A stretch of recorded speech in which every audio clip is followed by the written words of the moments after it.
দর্শক, সারা দেশের মতো এই পল্টন মোড়ে শিক্ষার্থীরা অবরোধ করেছেন কোটা বাতিলের আন্দোলনে। আপনারা দেখতে পাচ্ছেন কোটা বাতিলের আন্দোলনে পল্টন মোড় ওরা অবরোধ করেছেন। ওইদিকে সকল গাড়ি বন্ধ, চতুর্দিকে সকল গাড়ি বন্ধ দেখেছেন। ওইদিকেও মেট্রো রেলের পল্টন সচিবালয় কাউন্টার, ওখানেও কোনো গাড়ি চলছে না দেখছেন। এদিকে অনেকগুলো গাড়ি জ্যাম বসে আছে দেখছেন। এই যে কোটাদারীরা কোটা বাতিলের আন্দোলনে তারা পল্টন মোড়ে অবস্থান করছেন।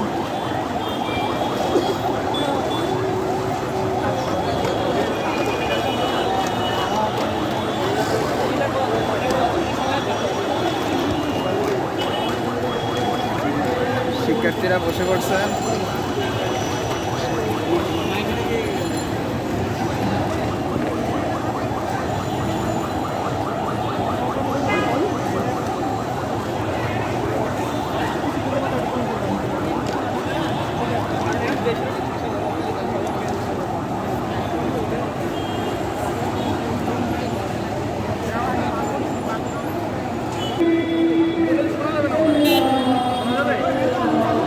আমরা এখানে আসলে আজকে দাঁড়াইছি যে আমরা সকল গ্রেডের সকল প্রকারের যে কোটা বৈষম্য রয়েছে সেটাকে আমরা বাতিল করে আমরা ন্যূনতম 5% কোটার দাবি নিয়ে আসছি। আপনি কি আশা করছেন যে কোটা বাতিল হবে? আসলে আজকের রায় কি আশা করছেন? ইতিমধ্যে অলরেডি রায় দিয়েছে হাইকোর্ট।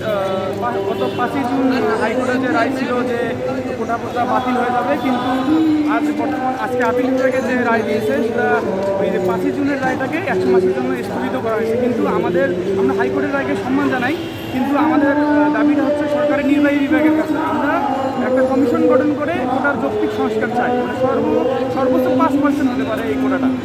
যেমন ধরেন আপনি প্রতিবন্ধী কোটা থাকতে পারে, উপজাতি কোটা থাকতে পারে। এই কোটাগুলো মানে সমাজের পিছিয়ে পড়া জনগোষ্ঠীর জন্য আমরা সর্বোচ্চ 5% ছাড় দিতে রাজি আছি। আমাদের দাবি এটা। জি, ধন্যবাদ আপনাকে।